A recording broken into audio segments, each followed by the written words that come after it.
ኧረ ምን ጉድ ነው የምንሰማው? ጽጌ ምንድን ነው የገጠማት? ሜሪ በዚህ ልክ ጽጌን እንደምትወዳት አላቅም ነበር።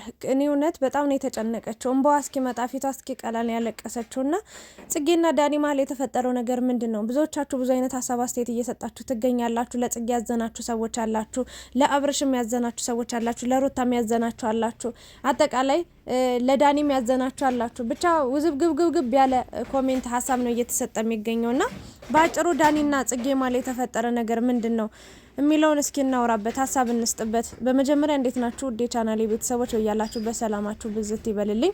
እንግዲህ ዳኒና ጽጌ ማለት ከልጅነት ጀምሮ የሚተዋወቁ የሚግባቡ፣ በጣም ብዙ ጊዜያታቸውን አብረው ያሳለፉ፣ በጣም የሚዋደዱ፣ የሚከባበሩ፣ የሚተሳሰቡ ልጆች እንደሆኑ ነው የማውቀውና እንግዲህ ዳኒና ጽጌ ለዚህ ሁሉ አመታት ሶሻል ሚዲያ ላይ ሲኖሩ ያላቸውን ግንኙነት በይፋ ግልጽ አድርገው ተናግረው አያውቁም። በቃ ቤስት ፍሬንዶች ነን፣ ጓደኛ ማቾች ነን።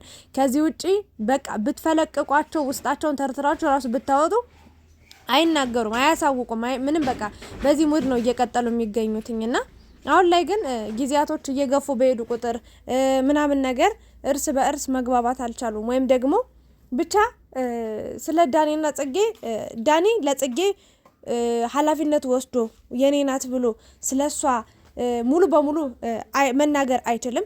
ጽጌም እንደዛው ማለት ጀስት ጓደኛ ማቾች ነን ብለው ነው የሚያስቡት የሚናገሩት ለሰው ማለት ነው። አሁን ላይ ግን እንግዲህ ዳኒ ሌላ ሴት ሲመጣ ካስታወሳቸው አብሮ ነው እንግዲህ ዱባይ የመጡት ተሰብስበው አብሮ ፕሮግራም እቅድ አውጥተው ጥሩ ጊዜ አሳልፈው የጓደኝነት እነሱም የሚዜነት እና አብርሽም የየራሳቸውን ፕሮግራም አብረው አንድ ላይ ሆነው ጥሩ ነገሮችን አሳልፈው ለመመለስ ነበር እቅዳቸው። ግን በመሀል የዳኒና የጽጌ ጉድ ወጣል ማለት ነው። ማለቴ ያው በጣም የሚያስጠላ ነገር ነው እያደረጉ የሚገኙት፣ ወይም ደግሞ የተፈጠረው ነገር የሚያስጠላ ነገር ነው።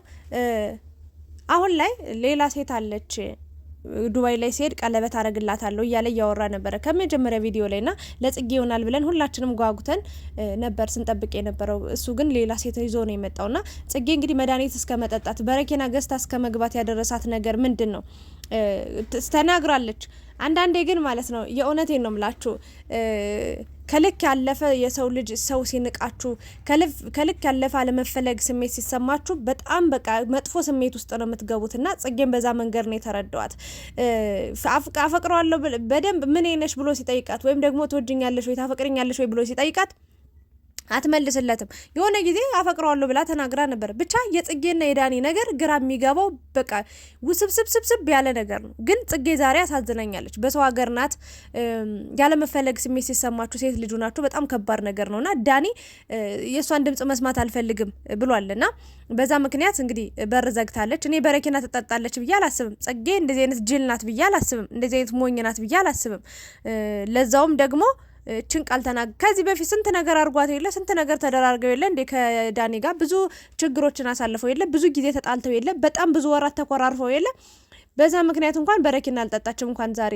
እና ሜሪ በጣም ስትቀውጠው በጣም ነው ያሳዘነች ሜሪ ማለት ነውና ጽጌ አታደርገውም፣ በረኪና ልትጠጣ አትችልም በጭራሽ ማለት ነውና የምትዋደዱ የምትፋቀሩ ከሆነ ይውላችሁ በቸለተኝነት ፍቅራችሁን ገደል አትክተቱት፣ ወይም ደግሞ ወደ ማይሆን መስመር ውስጥ አትግቡ። ጽጌም ለዳኒ ስሜት ካለሽ ንገሪው፣ ዳኒም ለሷ ስሜት ካለ ንገራት። በቃ ይሄንን አውርታችሁ መፍታት አለባችሁ። የረጅም ጊዜ ጓደኛ ማቾች ናችሁ። በእናንተ ማል ጣልቃ ገብቶ ሰው እንደዚህ አርጉ ሌላችሁ አይገባም። ምክንያቱም እናንተ ሁሉን ነገር ካስከፈስከለ ስለምትተዋወቁ ስለምታውቁና እኔ ይቅርታ አርጉልኝና የዛሬ ቪዲዮ ማለት ሜሪ አሳዝናኛለች እንደዛ ስትጨነቅ። አብርሽም ሩታም እኔ እንጃ አላውቅም ብቻ ጽጌና ዳኒ አሉ ማለት የሆነ ችግር አይጠፋም። ይመቹኛል ወዳቸዋለሁ ምናምን ነገር ግን የሆነ ብቻ ለነ አብርሽና ለነ ሩታ ምንም አይነት ምቾት አይሰጡም። በቃ በሄዱበት ሁሉ መጣላት ወይ የሆነ ችግር መፍጠጥ ወይ የሆነ ነገር ነው የሚደረገውና ጽጌ በመጀመሪያ ራሽን ጠብቂ። በሰው ሀገር ነው ያለሽው። የሰው ሀገር ህግ አለ። ፖሊስ ቢመጣ የሆነ ነገር ቢፈጠር በኋላ ላይ ደግሞ ችግር ውስጥ ነው የምትገቡት እና ባካችሁ ስርዓት ያዙ ብዬ ነው የምናገረው።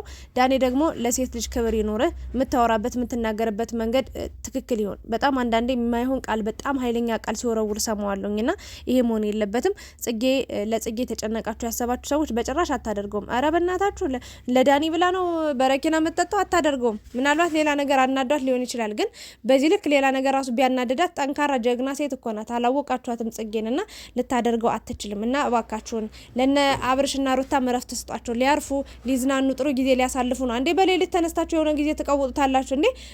ኢሳቅን አይታችሁታል? ፊቱን ራሱ እኮ ሳሙናውን ቀብቶ ነው የመጣው። ሲያሳዝን እግዚአብሔርን ነው የምላችሁና እባካችሁን ዳኒና ጽጌ ዳኒ በደንብ እየቀለደ ነው። በጣም እልህኛ ነው። እልሁ ደግሞ እስከምን ድረስ እንደሚሄድ የምታውቁት ልጅ ነው እና ይሄ ነገር መቆም አለበት ብዬ ነው የማስበው። ጽጌ በር ተከፍቶ እንግዲህ ሲገቡ ሁሉም ደንግጠው ነው ያለቀው ቪዲዮ። እኔ ምንም አትሆንም ጽጌ ብዬ ነው የማስበው። በረኪናም ልትጠጣም አትችልም። ሜሪ ደንግጣ ወይ ለልብስ ይዛ የመጣችውን አይታ ሊሆን ይችላል እንጂ በዚህ ልክ ጅላት ብዬ አላስብም። ዳኔ ደግሞ ይሄን ነገር ጊዜ ቆሞ አይጠብቃችሁም። የእውነት ተነጋገሩና አንድ ላይ ፍቅር ጀምራችሁ አንድ ላይ ህይወታችሁን መስርቱ ነው የምለው። አብራችሁ ስለነበራችሁ ከልብ አመሰግናለሁ። ከዚህ በላይ የሆነ ኔትወርኬ አስቸጋሪ ስለሆነ ሀሳብ መስጠት አልችልም። በደንብ ስለ ሁሉም ሀሳብ ልሰጥ ነበረ የእውነት። እንደውም የሩታ ደጋፊዎች ራሱ እንትን ሲሉ ነበረ፣ ሩታን በእናታችሁ አከሳችኋት፣ ከእናንተ ጋር ሆና እየተጨቃጨቀች ከእናንተ ጋር ሆና እየተጨነቀች እያሉ ነበረና እውነት ነው የእውነት። ለአብርሽና ለሩታማ በተለይ በጣም ከባድ ነው ያደረገችባቸው። ቀንም ሌሊትም ማታም በቃ የሆነ ከባድ ነገር ነው የሚፈጠረው በጽጌና በዳኒ ምክንያት። ብቻ ግን ጽጌ ክፉ አይንካሽ፣ እንወድሻለን። ማንም ሰው ክፉ አይንካው። በሰላም ነው ሄዳችሁት፣ በሰላም እንድትመለሱ ትልቁ ምኞታችን ጸሎታችን ነው። እግዚአብሔር ይጠብቃችሁ። ላለሁ አብራችሁኝ ስለነበራችሁ አመሰግናለሁ። ላይክ፣ ሼር፣ ሰብስክራይብ ማድረጋችሁን እንዳትረሱ። ሰላም ቆዩ።